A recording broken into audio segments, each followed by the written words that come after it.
नमस्कार मंडळी, मी अशोक देवकते. परभणी जिल्हा मराठवाड्यातील एक मोठी ताकद समजला जातो, ज्या जिल्ह्यामध्ये राजकारण करून निवडणुका लढवणं आणि जिंकणं हे कुठल्याही स्थानिक नेत्याला सोपं नाहीये, खूप मोठं आव्हान आहे. पण हे होत असताना देखील परभणी जिल्ह्यातील एक साध्या कुटुंबातून एक कार्यकर्ता उभा टाकला. त्यांचा संघर्ष प्रवास अत्यंत कठोर आहे. ज्यांची ओळख महाराष्ट्राचे मुख्यमंत्री श्री देवेंद्र फडणवीस, भारतीय जनता पार्टीचे प्रदेशाध्यक्ष रवींद्र चव्हाण साहेब, महाराष्ट्र विधान परिषदेचे सभापती आदरणीय राम शिंदे साहेब यांचे अत्यंत विश्वासू आणि जवळचे मानले जाणारे आदरणीय सुरेश भुमरे साहेब यांच्याशी आपण आज त्यांचा राजकीय संघर्ष प्रवास जाणून घेणार आहोत. एक कार्यकर्ता ते जिल्हाध्यक्ष हा कठोर प्रवास आज आपण या ठिकाणी त्यांच्याशी संवाद साधणार आहोत. साहेब, आपलं थेट भेट या कार्यक्रमात मनपूर्वक स्वागत. नमस्कार. राजकारणाचा वारसा पहिलेपासून घरामध्ये आमचे वडील गेल्या 30 वर्षापासून ग्रामपंचायत सदस्य आहेत आणि सोसायटीचे मेंबर आहेत. राजकारणामध्ये आईवडिलांचा आशीर्वाद आणि माझ्या भावाची दुसरे 3 भाऊ आहेत मला, त्यांची खंबीर साथ मिळालेली आहे.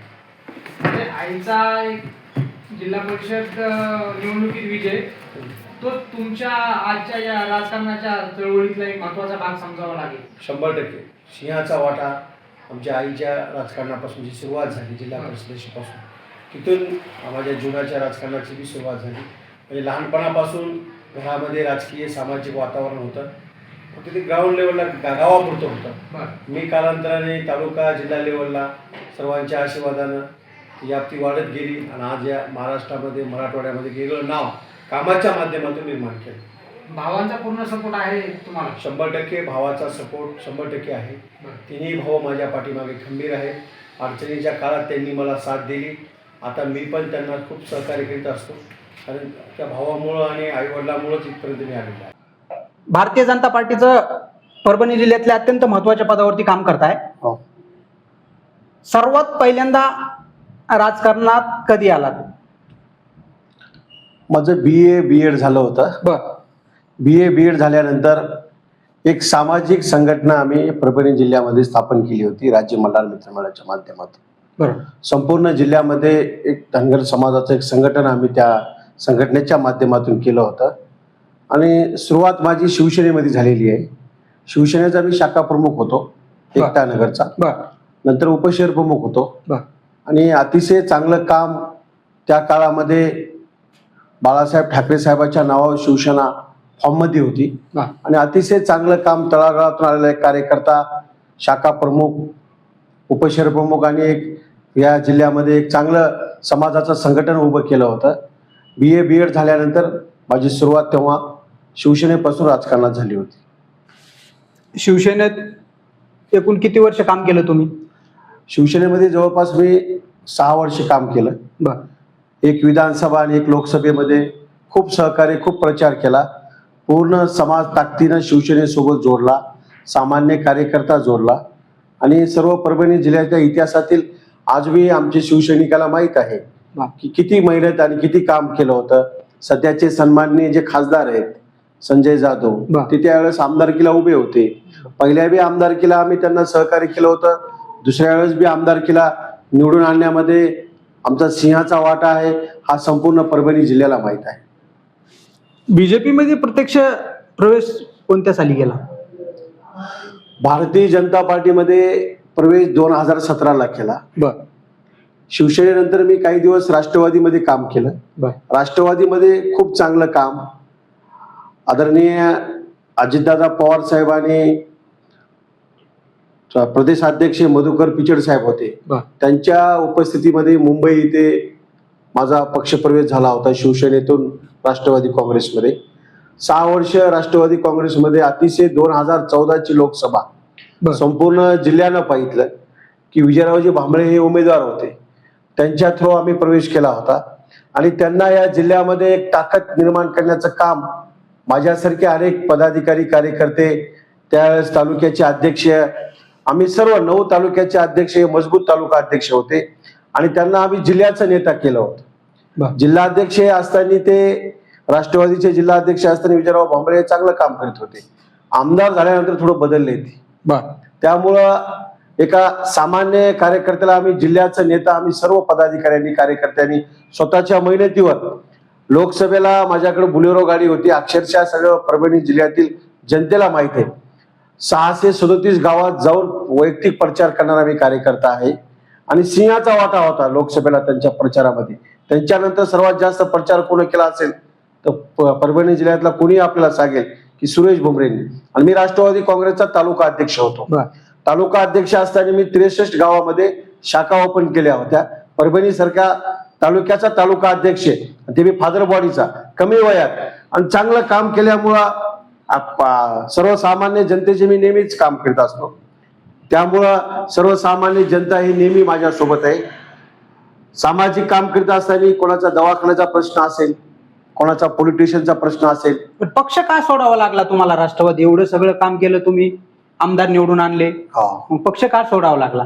राष्ट्रवादी काँग्रेस मला का सोडावा लागला? सत्तेमुळे मी राष्ट्रवादी काँग्रेस पक्ष नाही सोडला. मला अनेक अडचणी आल्या राष्ट्रवादी काँग्रेसमध्ये.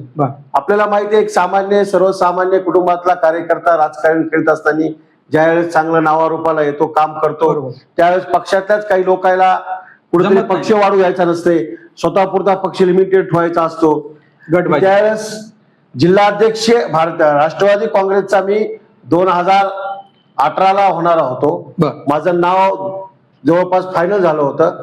पण त्या काळचे सध्याचे माजी आमदार बाबाजानी दुराणी साहेब यांच्यासोबत थोडे आमचे गटबाजी मतभेद झाले की त्यांचं म्हणणं होतं की ते स्वतःच म्हणले मला डबल जिल्हा अध्यक्ष व्हायचंय.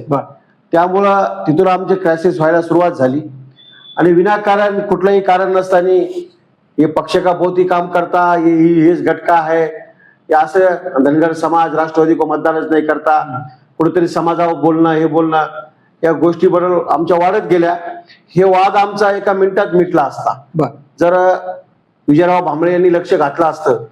पण त्यांनी त्या गोष्टीवर लक्ष घातलं नाही. आपल्याला सांगायचं म्हणजे परभणी जिल्ह्यातल्या राष्ट्रवादी काँग्रेसल्या सर्व नेत्यांना कार्यकर्त्यांना माहित आहे, आमचा वाद मुंबईपर्यंत गेला होता. मुंबईला सुद्धा एक बैठक झाली होती आदरणीय अजितदादा यांच्या उपस्थितीमध्ये आणि जिल्ह्यातले सगळे नेते होते, आजी माजी आमदार खासदार सगळे त्या बैठकीला होते. त्या बैठकीमध्ये सुद्धा आमचा वाद काही मिटला नाही. माझ्या गावातले बी काही लोक बाबाजींनी दुराणी घेऊन गेलते माझ्या विरोधामध्ये. पण सर्व लोकांना माहिती मी काम करणारा कार्यकर्ता आहे. एवढं काम करून पक्षासाठी जीवाचं रान करून आमच्यावर ज्यावेळेस वेळ येते तेव्हा आम्हाला जेवढं सहकार्य करायला पाहिजे विजयराव भांबळे यांनी ते सहकार्य नाही केलं. आणि माझ्या काही माणसं विनाकारण माझ्या अंगावर पाटीले मारण्यासाठी आमचं ते प्रकरण पण घडलं होतं. मारामारी काही झाली नाही पण बोलाबोली हे त्या गोष्टी झाल्या होत्या. त्यामुळं या गोष्टीमुळे मी पक्ष बदलला आणि भारतीय जनता पार्टीमध्ये 2018ला जानेवारी महिन्यामध्ये प्रवेश केला होता. महाराष्ट्र राज्याचे मुख्यमंत्री माननीय देवेंद्रजी फडणवीस साहेबांच्या हस्ते आणि अहिल्यादेवी होळकर यांचे नववे वंशज प्राध्यापक राम शिंदे साहेब असतील, भारतीय जनता पार्टीचे नेते आमचे मार्गदर्शक रामप्रसादजी बोर्डीकर साहेब होते, माजी आमदार मोहनभाऊ फडसाहेब होते, जिल्ह्याच्या सन्माननीय पालकमंत्री माननीय मेघना दिदी बोर्डीकर साकोरे ह्या होत्या. त्यावेळेस आनंदराव भरोसे होते, आभेराव चाटे आमचे जिल्हाध्यक्ष होते आणि जिल्ह्यातील सर्व माझ्या प्रवेशाला सर्व मंडळाध्यक्ष, तालुक्याचे अध्यक्ष, पदाधिकारी हे मुंबई येथे उपस्थित होते.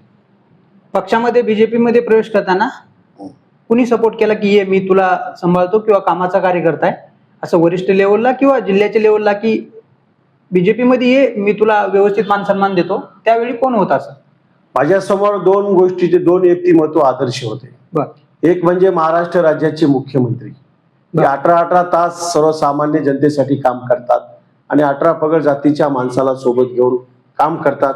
हे एक व्यक्तिमत्व माझ्या समोर आदर्श होता. आणि अहिल्यादेवी होळकर यांचे वंशज प्राध्यापक राम शिंदे साहेब यांना आम्ही ते आमदार असले तेव्हापासून परभणीला जयंतीला बोली जाऊ, जयंती साजरी करत जाऊ आणि एक समाजाचे कुठले कार्यक्रम असला, खास करून तुम्हाला अभिमान सांगतो, या परभणी जिल्ह्यामध्ये महाराष्ट्रातला सर्वात मोठा एसटी आरक्षणाच्या अंमलबजावणीसाठी मोर्चा आम्ही सर्वांनी मिळून काढला. त्या मोर्चाला महाराष्ट्रातले सर्व नेते इथे उपस्थित होते अनेक वेळेस आम्ही मोर्चे काढले, आंदोलन केले. आम्ही सक्रिय कार्यकर्ता पुढे होऊन आंदोलन करणार आहे. आणि परभणी जिल्ह्यामध्ये सामान्य जनतेला माहिती आहे की कुठं काय अडचण आली, सुरेश भाऊला फोन लावला, गाडी पकडली, दवाखान्याचा विषय, पोलीस स्टेशनचा विषय, कोणाला टिप्पी पाहिजे, MSCBचा प्रश्न आहे, तहसीलचा आहे, कलेक्टर ऑफिसचा आहे, एका फोनवर आपलं काम होते, काम करण्याचा प्रयत्न ते करतात. एक ओळख आम्ही कामाच्या माध्यमातून या जिल्ह्यामध्ये निर्माण केली. म्हणून भारतीय जनता पार्टी एक चांगला पक्ष आहे. जिल्ह्यातील काही नेत्यांचं मार्गदर्शन आदरणीय मोहनभाऊ फड होते, त्यांच्यासोबत मी त्यावेळेस राहत होतो. आणि रामप्रसादजी बोर्डीकर साहेब यांच्या मार्गदर्शनाखाली मग भारतीय जनता पार्टीमध्ये प्रवेश केला. प्रवेश झाला, बीजेपी मध्ये गेलात. पहिला आंदोलन किंवा मोर्चा पक्षासाठी कोणत्या कामासाठी किंवा कधी काढला? भारतीय जनता पार्टीमध्ये सुरुवातीला मी जिल्ह्याचा उपाध्यक्ष होतो. नंतर पक्षानं मला युवा मोर्चाचा जिल्हा अध्यक्ष केला. म्हणजे सुरुवातीच्या काळात? हो, युवा मोर्चाचा जिल्हाध्यक्ष होतो मी. 1 वर्ष जिल्हा उपाध्यक्ष म्हणून काम केलं. नंतर मी युवा मोर्चाचा जिल्हा अध्यक्ष होतो. आणि मधल्या काळामध्ये भारतीय जनता पार्टीची सत्ता नव्हती, महाविकास आघाडीची सत्ता होती. या महाराष्ट्रामध्ये तुम्हाला अभिमान सांगतो, सर्वात जास्त आक्रमकपणे आंदोलन करणारा जिल्हा अध्यक्ष युवा मोर्चाचा सुरेश भुमरे होता. माझी टीम पण सगळी चांगली होती. आमचे तालुका अध्यक्ष, सगळे जिल्ह्याचे पदाधिकारी, सर्वात जास्त आम्ही जवळपास, माझ्यावर आज सुद्धा 37 गुन्हे दाखल आहेत. अनेक वेळेस आम्हाला अटक पण झाली. शिवसेनेच्या बाल्य किल्ल्यामध्ये सुरुवातीला प्रथमच आम्ही उद्धवजी ठाकरे यांचा पुतळा जाळण्याचं काम केलं. घरात बसून सरकार चालवायले, परभणीमध्ये घरात बसून सरकार चालवायले. कधी जनतेसाठी परभणी हा शिवसेनेचा बालेकिल्ला आहे, तरी पण तुम्ही ते धाडस केलं. पुतळा जाळला, खासदारांच्या कार्यालयासमोर आंदोलन केली, शेतकऱ्यांसाठी रस्ता रोको आंदोलन, महिलांसाठी, विद्यार्थ्यांसाठी आक्रमक आंदोलन केली. अनेक वेळेस आम्हाला अटक झाली. माझ्या राजकारणामध्ये मला सर्वात जास्त सहकार्य जर कुठल्या नेत्यांनी केलं असेल, आदरणीय मुख्यमंत्री देवेंद्रजी फडणवीस साहेब असतील आणि चंद्रशेखर बावनकुळे साहेबांनी माझ्या जीवनामध्ये मला खूप सहकार्य केलं, मार्गदर्शन केलं. आणि आमचे रामप्रसाद बोर्डीकर साहेब जिल्ह्यामध्ये, त्यांनी खूप खंबीर साथ दिली. हे आंदोलन हे करत असताना अशा काही जवळच्या विरोधकांच्या टीका असतील, अरे हा काही पुढे जाणार नाही, याला काही फारसं कळत नाही, अशा टीका काही कानावर पडल्या का? त्याच्यातून काही प्रेरणा घेतली का? भरपूर टीका. म्हणजे काही मोजके लोक असतात, 90% लोक चांगले असतात, 10% लोकांना काहीतरी देखत नाही, काही स्वतः काही करायचं नाही, पक्ष वाढवायचा बी नाही, पक्ष वाढू द्यायचा नाही, असे काही वरतीचे लोक आहेत. त्यांना आज बी वाटते की पक्ष वाढला नाही पाहिजे, पक्ष म्हणजे मीच. पण या जिल्ह्यामध्ये सर्वांनी पाहिलं युवा मोर्चा काय असतो भारतीय जनता पार्टीमध्ये. अख्ख्या महाराष्ट्राला आम्ही परभणी जिल्ह्यातल्या सर्व पदाधिकाऱ्यांनी मिळून आम्ही दाखवून दिला. आणि युवा मोर्चाचा जिल्हा अध्यक्ष म्हणूनच मी जास्त काम केल्यामुळं, आणि त्यावेळेस देवेंद्र फडणवीस साहेब विरोधी पक्ष नेते होते, त्यावेळेस आमची जवळीक जास्त वाढली आणि साहेबांसोबत संबंध आले. आणि साहेबांनी मला पाहिलं की एक चळवळीतला कार्यकर्ता आहे, चांगलं काम करतो, म्हणून ते नेहमी मला भेटायला गेले, नेहमी टाइम देतात, बोलतात. आणि चांगला एक जवळचा विश्वास कार्यकर्ता म्हणून त्यांचा माझ्यावर विश्वास आहे.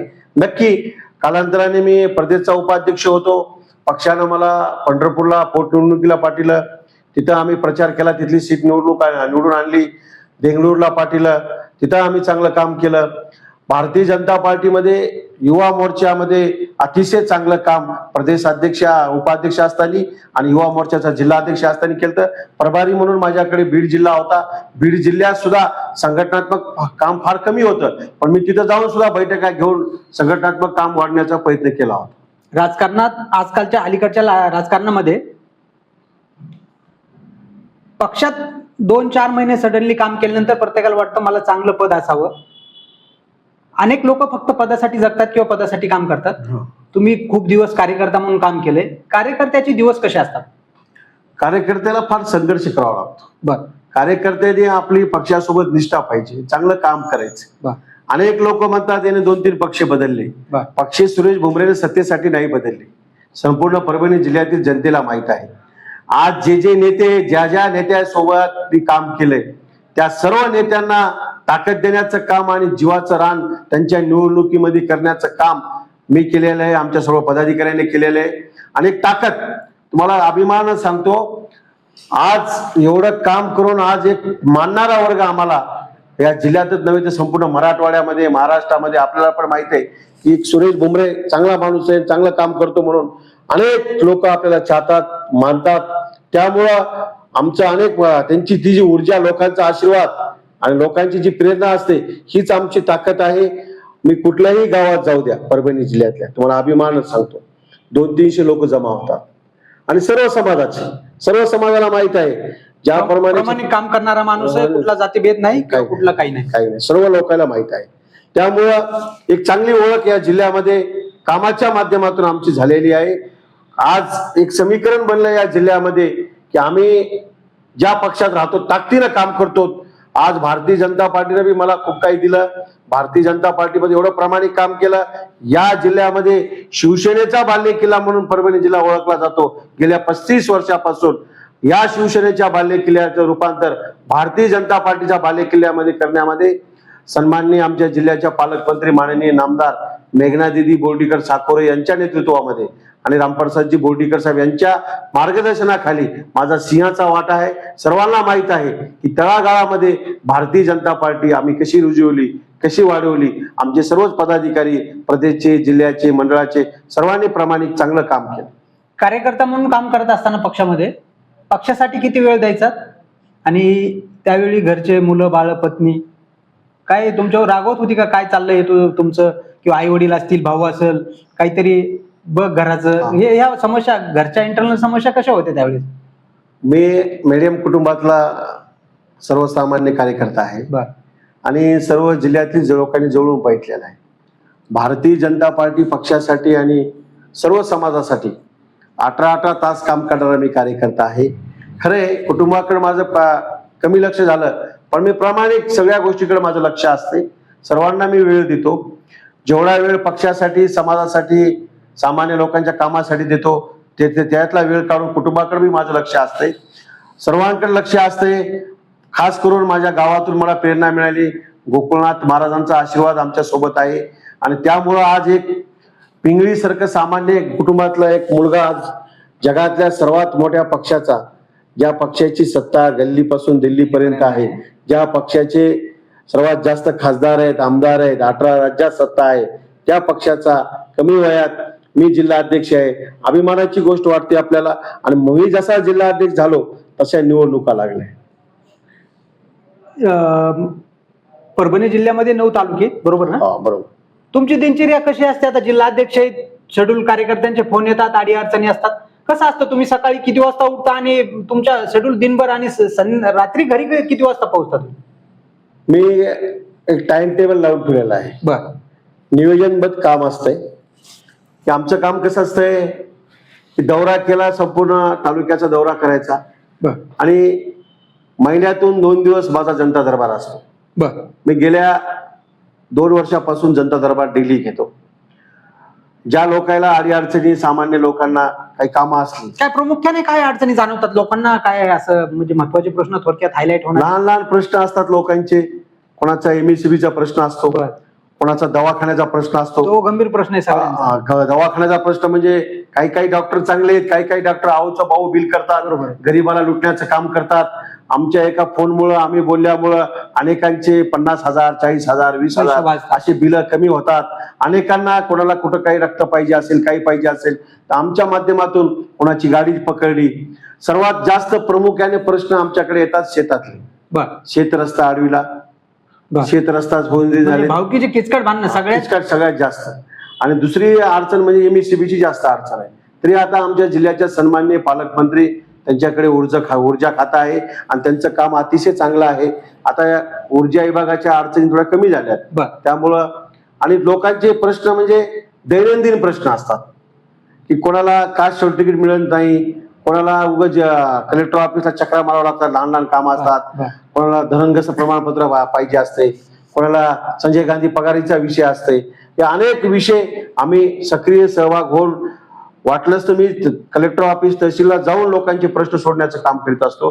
पहिलेपासून दवाखाना असेल, MSCBचं काम असेल, पोलीस स्टेशनचं काम असेल, जर माझं काम फोनवर नाही झालं तिथं जाऊन प्रश्न सोडण्याचं काम आम्ही करीत असतो. ज्यावेळेस जिल्हाध्यक्ष झालात तिथून पुढच्या 3 महिन्याच्या काळामध्ये की काय आव्हान होतं? पक्ष संघटन कसं मजबूत करायचं याचा काही प्लॅन केला होता का अगोदरचाच अनुभव होता?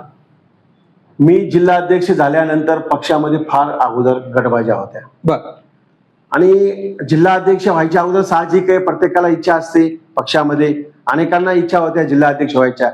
मी सुरुवातीला जिल्हाध्यक्ष झाल्यानंतर जे जे जिल्हाध्यक्ष पदासाठी इच्छुक होते त्या सर्वांना वैयक्तिक जाऊन भेटलो. जे काय मतभेद असतील, माझ्या काही चुका असतील, माफ करा, आपण सोबत काम करू. सर्व परभणी जिल्ह्यातील जनतेने पाहितलं आणि सर्व पदाधिकाऱ्याला माहित आहे. मी पहिल्यांदा भारतीय जनता पार्टी मधली गटबाजी बंद केली.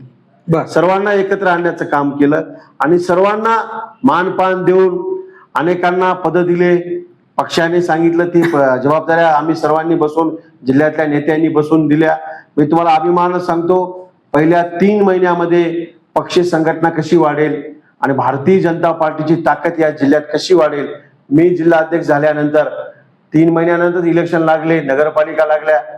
2014 ते 2019 पण भारतीय जनता पार्टीची सत्ता होती, केंद्रात होती, राज्यात होती आणि तरी पण आम्हाला भारतीय जनता पार्टी इथं वाढीता आली नव्हती काही लोकांना. पण ह्या 2019ला, आपल्या 2026ला, 24ला तर आमचे एकच आमदार निवडून आले, दीदी मेघना दीदी, आणि त्यांचं काम चांगलं असल्यामुळे पक्षाने त्यांना मंत्री केलं, पालकमंत्री केलं आणि त्या बी पक्षासाठी खूप वेळ देतात, चांगलं काम करतात. त्यांच्या सोबतच राहून आम्ही पण चांगलं काम केलं. आणि जिल्हाध्यक्ष झाल्यानंतर नगरपालिकेची निवडणूक लागली. नगरपालिकेच्या निवडणुकीमध्ये 2017ला या जिल्ह्यामध्ये भारतीय जनता पार्टीचे फक्त 7 नगरसेवक होते पूर्ण जिल्ह्यामध्ये. पूर्ण जिल्ह्यामध्ये? हा, पूर्ण जिल्ह्यामध्ये. गंगाखेडला त्याच्यात 5,000 नगरसेवक होते. आता भारतीय जनता पार्टीचे 35 नगरसेवक या जिल्ह्यात आहेत आणि 2 नगराध्यक्ष भारतीय जनता पार्टीच्या चिन्हावर निवडून आलेत आणि एक आमचा पुरस्कृत, म्हणजे 3 नगराध्यक्ष या. आणि जिल्ह्यामध्ये सर्वात मोठा पक्ष नगरपालिकेला भारतीय जनता पार्टी. कालांतराने मग जिल्हा परिषदेची निवडणूक राहिली.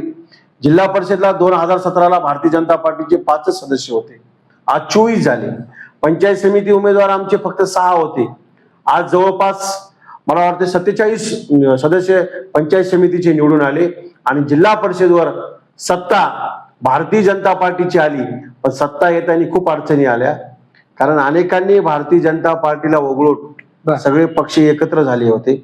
भारतीय जनता पार्टीला कसं रोखता येईल त्यासाठी अनेकांनी खूप प्रयत्न केले. 29 सदस्य एकत्र आले होते, तरी पण महायुतीमुळं आम्ही सर्वांसोबत व्यवस्थित वागल्यामुळं, बोलण्यामुळं आणि आमचे नेते आदरणीय देवेंद्रजी फडणवीस साहेबांनी याच्यात लक्ष घातलं. प्रदेशाध्यक्ष रवींद्र चव्हाण साहेब असतील आणि बावनकुळे साहेबांनी लक्ष घातलं, त्यामुळं या गोष्टी शक्य झाल्या. आणि खास करून सन्माननीय जिल्ह्याच्या पालकमंत्री माननीय नामदार मेघनादिदी बोर्डीकर साकोरे असतील, आम्ही रामप्रसादजी बोर्डीकर साहेब यांच्या मार्गदर्शनाखाली जिल्हा परिषदेवर सत्ता भारतीय जनता पार्टीची आली. आणि तो दिवस माझ्यासाठी फार अभिमानाचा दिवस होता की एक सामान्य कार्यकर्त्याला आपण जिल्हा परिषदचं अध्यक्ष केलं. आणि आपल्या काळामध्ये आणि माझ्या सर्व पदाधिकाऱ्यांच्या जोरावर, माझ्या सर्व जिल्ह्याचे असतात, प्रदेशचे असतात, मंडळाचे पदाधिकारी असतात, त्या सर्वांनी मेहनत घेतल्यामुळं हे यश आम्हाला मिळालं. जिल्हा अध्यक्षांची जिम्मेदारी घेतल्यानंतर काही काळात तुम्ही आता सांगितलं की निवडणुका लागल्या जिल्हा परिषदेच्या, आणि विशेषतः तुमच्याकडे ग्रामीण भागाचा म्हणजे पूर्ण भाग माझ्याकडे आहे. तुमच्याकडे, आणि सगळ्या ह्या निवडणुका ग्रामीण भागात होत्या, शहरी भागाचा काही संबंध नव्हता. तुमच्यावरती जाम म्हणजे भारतीय जनता पार्टीचे टॉपचे नेते तुमच्यावरती खुश आहेत, कारण की सुरेश भुमरेंनी परभणीमध्ये विशेष करून जिल्हा परिषद आणली. हे कसं तुम्ही मिळवलंय आणि सर्वसामान्य महिलांना तिथं जिल्हा परिषद सदस्य अध्यक्ष म्हणून बसवलं, हे कसं? आमचं एक समीकरण या जिल्ह्यामध्ये झालं. एकीकडे आमच्या पालकमंत्री महोदयांचं काम, एक महिला असून 18 घंटे काम करणं, सामान्य जनतेच्या अडचणी समजून घेणं, त्यांच्यामुळे मी पक्ष वाढला. आणि माझ्यासारखा एक जिल्हा अध्यक्ष 18 घंटे पक्षासाठी फिरणारा, सामान्य जनतेचे कामं करणारा, एकीकडे पालकमंत्री आणि मी जिल्हा अध्यक्ष मिळून, आम्ही दोघांनी मिळून हा जिल्हा पिंजून काढला. आणि पालकमंत्री महोदयांचे आदरणीय नामदार मेघनादिदी बोर्डीकर साकोरे यांच्या नेतृत्वामध्ये या जिल्ह्यामध्ये भारतीय जनता पार्टी आम्ही ताकदीनं, आणि याच्यामध्ये आमचे अनेक पदाधिकारी आहेत, जिल्ह्याचे महामंत्री आहेत, मंडळाचे अध्यक्ष आहेत आणि काही प्रदेशचे पदाधिकारी आहेत, आजी माजी पदाधिकारी आहेत. पण काही भारतीय जनता पार्टीमध्ये असे बी पदाधिकारी आहेत, काम कमी करायचं, फक्त स्टेजवर येऊन बसायचं, मुंबईला चक्रा जास्त मारायच्या. आता काही गोष्टी पक्षामध्ये आजवर घडल्या, काम न पण करता मी काही लोकांना पद तुम्हाला थांबवतो मी. हे असं काम करणारे लोक वरिष्ठ लोकांना ओळखू येतात, ओके फक्त ते नाराज करत नाहीत कुणाला. नाराज करताय. त्यांना कामाचा कोण आणि हा बिना कामाचा कोण हे चांगलं समजतं. आमच्या परभणीतले लोक काम करायला जिल्ह्यात कमी असतात, पण बरं. मुंबईला जास्त असतात. आता ते प्रमाण कमी झाले, बरं. वरच्या लोकांच्या लक्षात गोष्टी आल्या. बरं, आता ही सत्ता तुम्ही जिल्हा परिषदेवरती सत्ता आणली, या सत्तेचा फायदा तुम्ही येणाऱ्या लोकसभेला आणि विधानसभेला कसा करून घेणार? 100% कारण की इथं तुम्हाला एक तुमचा खासदार जर केला तर त्याचा तुम्ही रूपांतर कसं करणार आता हे एवढ्या मतांचं? मी तुम्हाला अभिमान सांगतो, 2029 ला या परभणी जिल्ह्यात भारतीय जनता पार्टी संपूर्ण ताकदीने महायुती झाली तर महायुती म्हणून आम्ही लढणार, आणि जरी महायुती नाही झाली तर मी तुम्हाला अभिमान सांगतो, मतदारसंघ एखादा वाढला विधानसभेला तर 5ही आमदार आणि इथली लोकसभा बी भारतीय जनता पार्टीच्या ताब्यात असेल, हे आजच तुम्हाला मी सांगतो. आणि आमच्या जिल्ह्याचे सन्माननीय खासदार साहेब म्हणले होते की जिल्हा परिषदचा अध्यक्ष जर भाजपचा झाला तर मी राजीनामा देतो त्यांना. आणि नेहमीच इथे शिवसेनेचा बालेकिल्ला असल्यामुळं शिवसेनेसोबत आमची जास्त लढाई असते, टक्कर जास्त असते. पण तुम्हाला अभिमान सांगतो, 35 वर्षाच्या शिवसेनेच्या बालेकिल्ल्याला आता भारतीय जनता पार्टीने टक्कर दिली, आणि भारतीय जनता पार्टीचा हा बालेकिल्ला हा परभणी जिल्हा सामान्य जनतेच्या आशीर्वादाने बीजेपी मध्ये काम करताय, थेट मुख्यमंत्र्याशी तुमची संबंध आहेत किंवा ओळख आहे आणि मुख्यमंत्र्याचाही तुमच्यावरती भरपूर विश्वास आहे.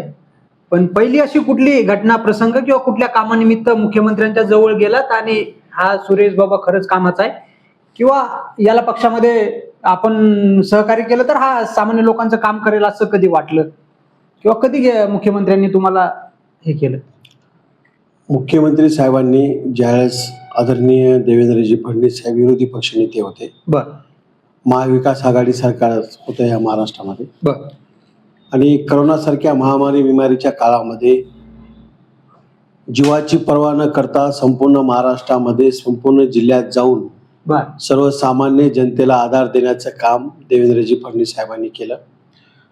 त्यावेळेस परभणी जिल्ह्याच्या दौऱ्यावर असताना सुद्धा त्यांनी पाहितलं की सक्रिय सहभाग आणि जिल्ह्याच्या ज्यांचा जे दौरा होता त्या दौऱ्यामध्ये मी त्यांना हिंगोलीला भेटलो, परभणीला भेटलो, आणि साहेबांनी जवळून माझं काम पाहितलं.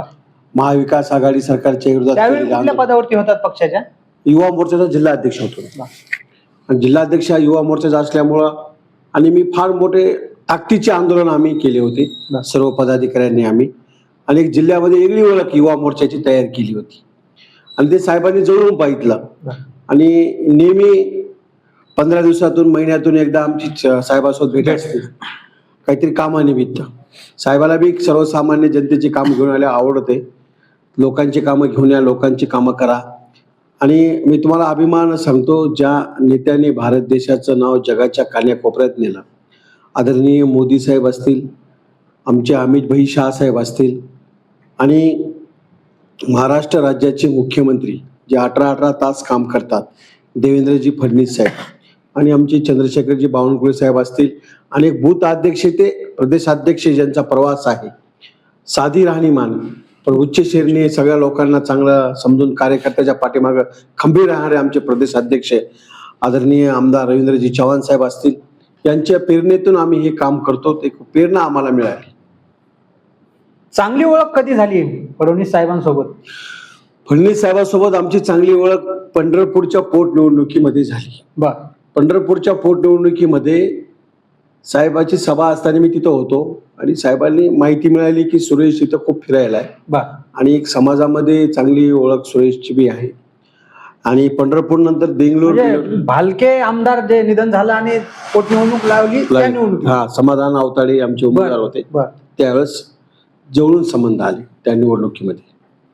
साहेबांचा कुठला गुण चांगला वाटतो किंवा प्रेरणा घेता साहेबांच्या एखाद्या कामापासून?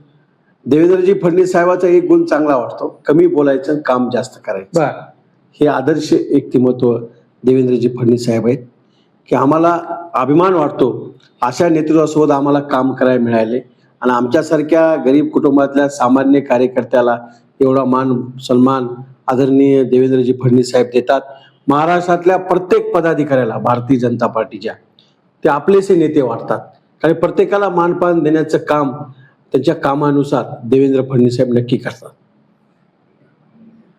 आता तुम्ही पदावरती काम करताय, पण एक काय प्रोटोकॉल असतो? आता तुम्ही मुख्यमंत्र्यांना थोडक्यात तुम्हाला कुठल्या कामानिमित्त कॉल करायचा आहे, तर एक सामान्य लोकांना माहितीसाठी सांगा की काय प्रोटोकॉल असतो मुख्यमंत्र्यांना तुम्हाला बोलायचंय, तर मग काय फॉलो करावं लागतो किंवा काय करावं लागतं? भारतीय जनता पार्टीमध्ये जिल्हाध्यक्ष पदाला फार महत्व आहे. बर संघटनेतलं फार महत्वाचं पद पक्षामध्ये बर हे जिल्हाध्यक्ष पद असते. कुठलाही जिल्ह्यातला काही निर्णय घ्यायचा असला बर. तर पक्ष आम्हाला विचारतो. त्यामुळं पक्ष संघटनेमध्ये भारतीय जनता पार्टीमध्ये फार महत्व आहे. कारण हा पक्ष प्रथम राष्ट्र, द्वितीय पक्ष, तृतीय स्वतः देशासाठी काम करणारा, विकासासाठी काम करणारा पक्ष आहे. त्यामुळं कुठलीही काही अडचण आली, जिल्हाध्यक्षाला फोन लावायचा असला आपण डायरेक्ट प्रदेशाध्यक्ष साहेब असतील, मुख्यमंत्री महोदय असतील आणि कुठलेही मंत्री असतील त्यांना आम्ही लावू शकतो, काम सांगू शकतो डायरेक्ट. महाराष्ट्राचे विधान परिषद सभापती आदरणीय राम शिंदे साहेबांचे आणि तुमचे संबंध पण अत्यंत घनिष्ठ आहेत.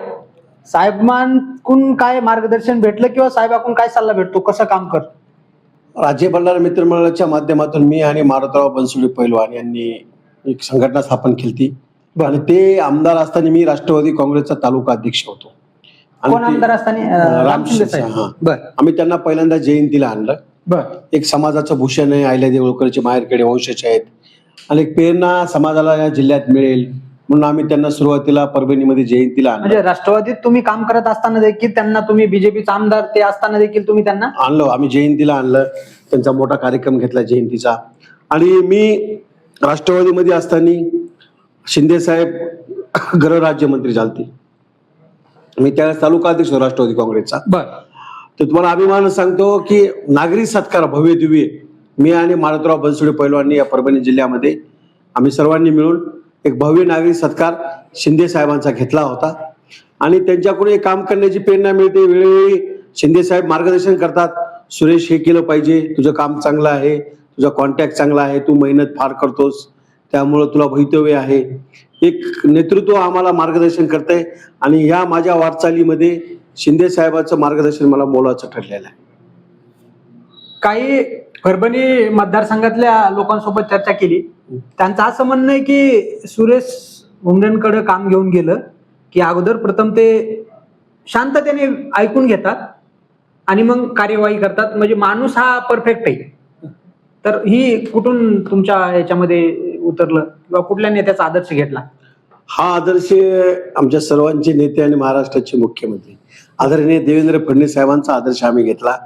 कुठलीही गोष्ट अगोदर समजून घ्यायची, समोरच्याचं ऐकून घ्यायचं, कमी बोलायचं आणि काम जास्त करायचं, हे आमच्या नेत्यांनीच आम्हाला शिकवलेलं आहे. परभणी जिल्ह्यात शेतीसाठी पाण्याचा प्रश्न तसा फारसा काही नाही, पण रस्ते, लाईट याच्यावरती काय पक्षाचं काम किंवा मंत्र्यांचं काम कसं चालू आहे?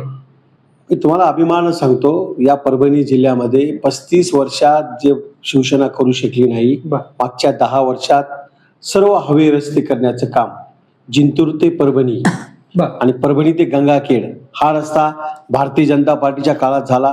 आदरणीय गडकरी साहेब असतील, मुख्यमंत्री देवेंद्रजी फडणवीस साहेब असतील, यांनी हा प्रमुख रस्ता केला. आज परभणी जिल्ह्यामध्ये नांदेड ते डायरेक्ट पाथरी रस्ता जोडला. आपण पाहत असताल सर्वच परभणी जिल्ह्यातले जवळपास 80% हवे आता समुद्री महामार्गाचं काम चालू आहे, बायपासचं काम सुरू आहे. हे जे कामं झालेत ते भारतीय जनता पार्टीच्याच काळात झालेत. रस्त्याचे प्रामुख्याने ग्रामीण भागातले बी रस्ते बरेच झालेत. खास करून सेलू जिंतूर मतदारसंघामध्ये भरपूर कामं झालीत, रस्ते झालेत. गंगाखेड मतदारसंघामध्ये बी रस्ते झालेत. मित्र पक्षाचे आमदार असल्यामुळं भारतीय जनता पार्टीच्या माध्यमातूनच परभणी जिल्ह्यामध्ये भरपूर विकास झालेला आहे.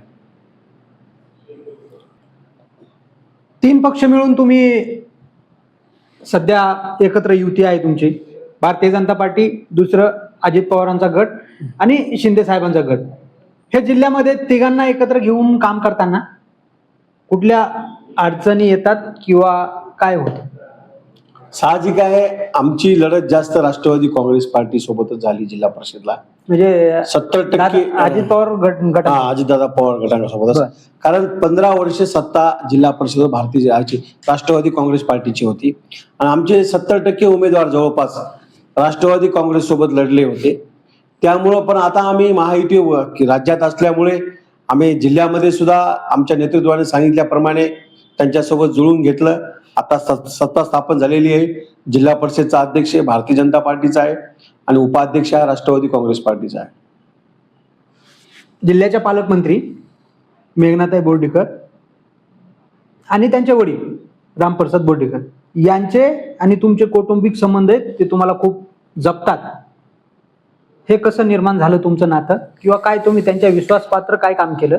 अडचणीच्या काळात जेव्हा या महाराष्ट्रामध्ये आणि मराठवाड्यामध्ये जातीचं वातावरण होतं, बर, एकीकडे राष्ट्रवादी काँग्रेस म्हणलं तर मुस्लिम समाज, मराठा समाज बांधव त्या उमेदवारासोबत म्हणजे विजयराव भांबळे सोबत राहताना असं लोकांची चर्चा होती. बर, आणि एक ओबीसीचा सुरेश नागरे म्हणून उमेदवार उभा होता. मग मेघना दिदी सोबत कोण मतदार आहेत, सर्व जवळचे लोक बाजूला गेले. काही लोक, बर, ज्या लोकांनी फायदा घेतला सत्तेचा पुरेपूर, अनेक जवळच्या लोकांनी इलेक्शनच्या वेळेला आदरणीय आमच्या मंत्री महोदयांना धोके देण्याचं काम साथ दिली नाही. पण सर्व जिल्ह्याला माहीत आहे, जवळपास 45 दिवस मी त्या मतदारसंघामध्ये होतो. प्रत्येक गाव तांड्या वस्तीवर गेलो. सर्व ओबीसी समाज असेल सर्व समाजाला समजून सांगण्याचं काम केलं.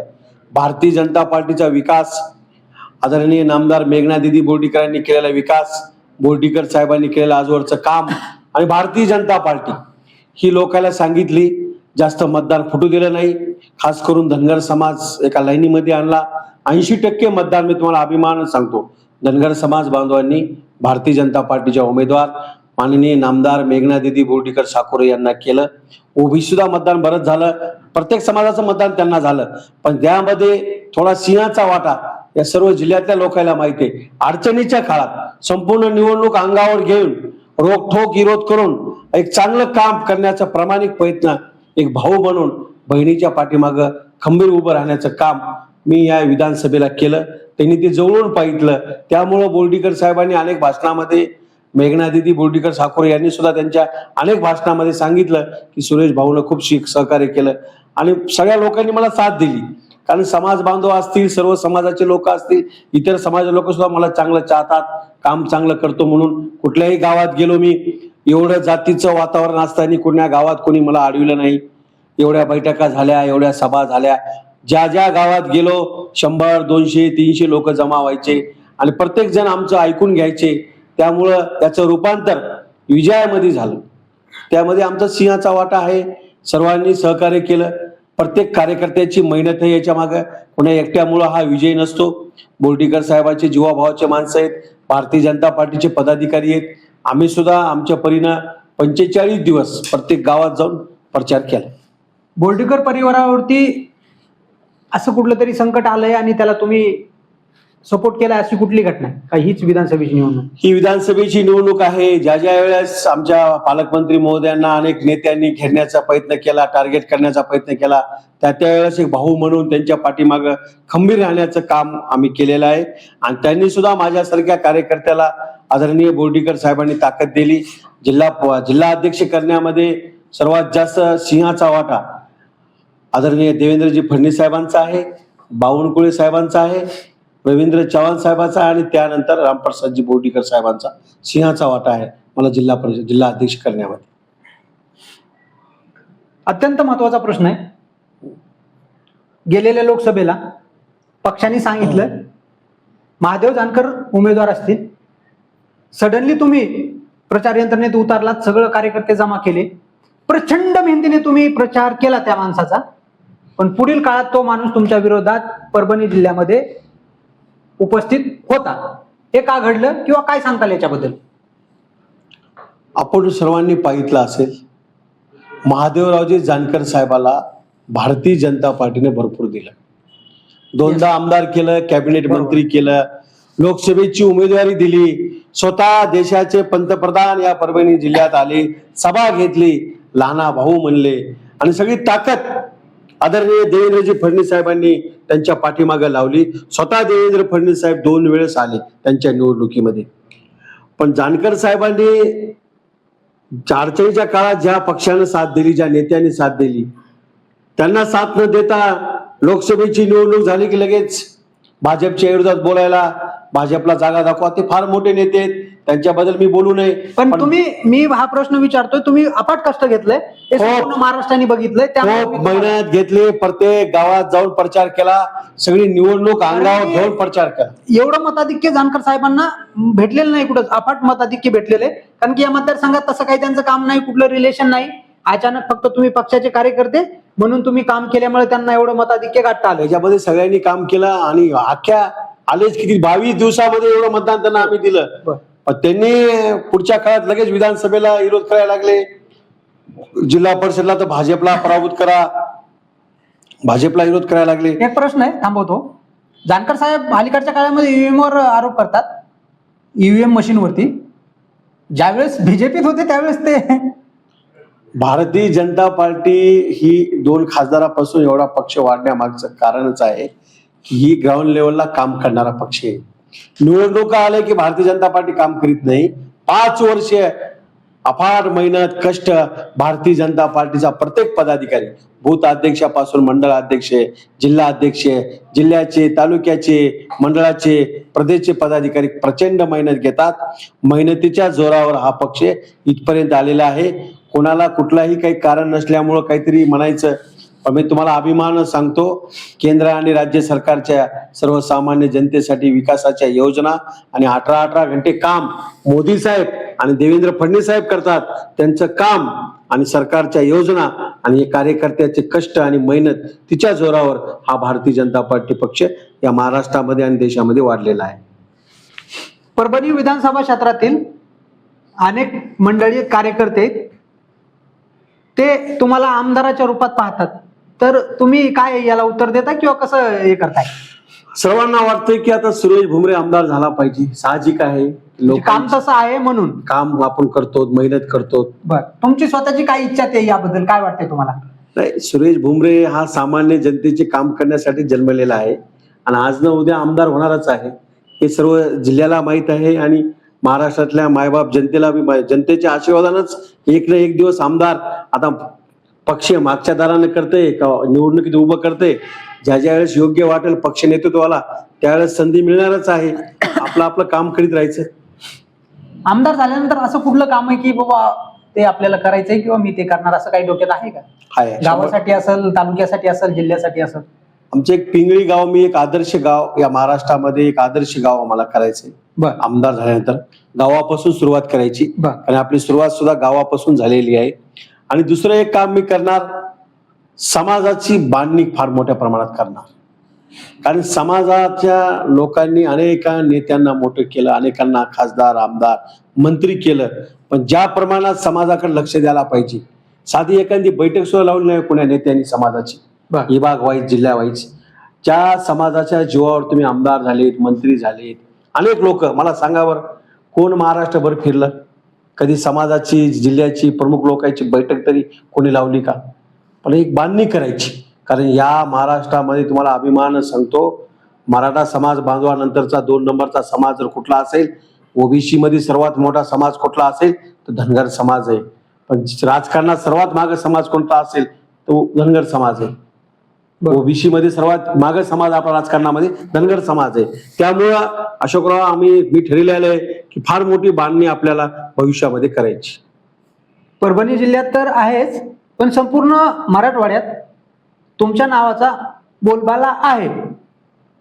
मराठवाड्यामध्ये असे खूप कमी जिल्हाध्यक्ष आहेत ज्यांना आपला जिल्हा सोडून दुसऱ्या जिल्ह्यातले लोक ओळखतात किंवा काहीतरी अपेक्षा ठेवतात. हे का किंवा कसं वागता, हे कारण काय तुमचं? मी नेहमी सर्वसामान्य जनतेचे काम करतो. मी अभिमान सांगतो, धनगर समाजाचा आठवण दौरा म्हणून संपूर्ण मराठवाड्यामध्ये सगळ्या तालुक्यात, मोठ्या गावात जाऊन आलो. जयंतीच्या माध्यमातून असेल, अनेक आंदोलन मोर्चाच्या माध्यमातून असेल, अनेक सामाजिक प्रश्न असतील, त्या माध्यमातून या आठी जिल्ह्यामध्ये मराठवाड्यातल्या संपूर्ण तालुक्यात जाऊन आलेला मी कार्यकर्ता आहे आणि सर्वजण मला जवळून ओळखतात की काम करणारा हा माणूस आहे.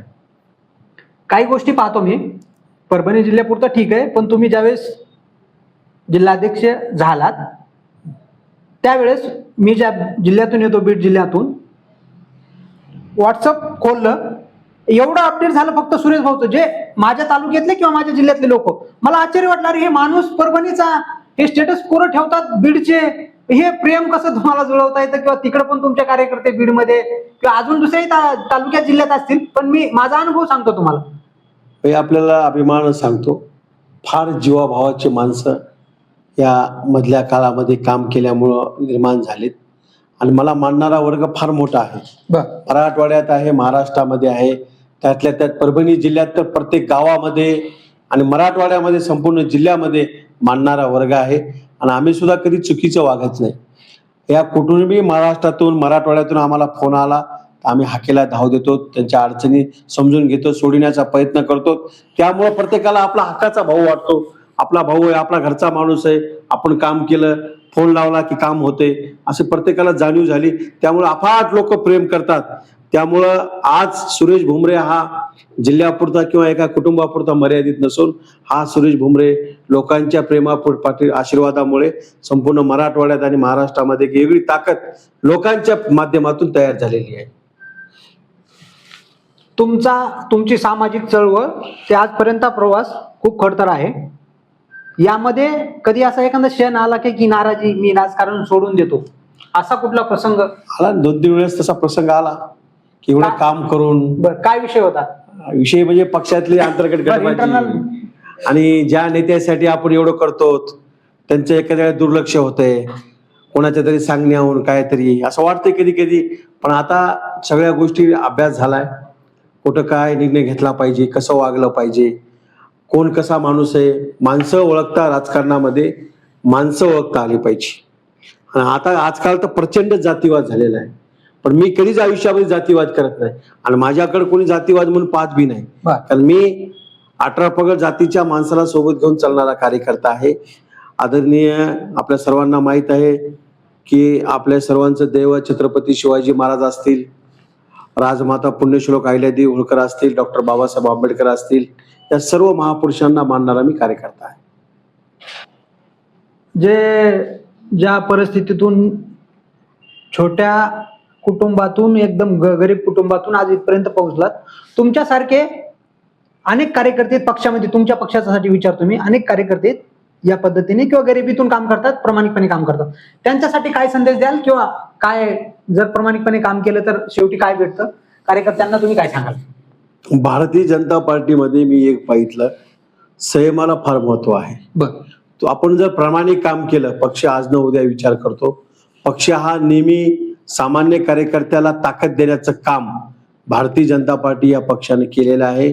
त्यामुळं इथं कधी काय भेटण्यापेक्षा जे मिळालंय, जी जबाबदारी मिळाली, ती जबाबदारी प्रामाणिक काम करा. पक्ष आज न उद्या 100% कार्यकर्त्याचा विचार करतो.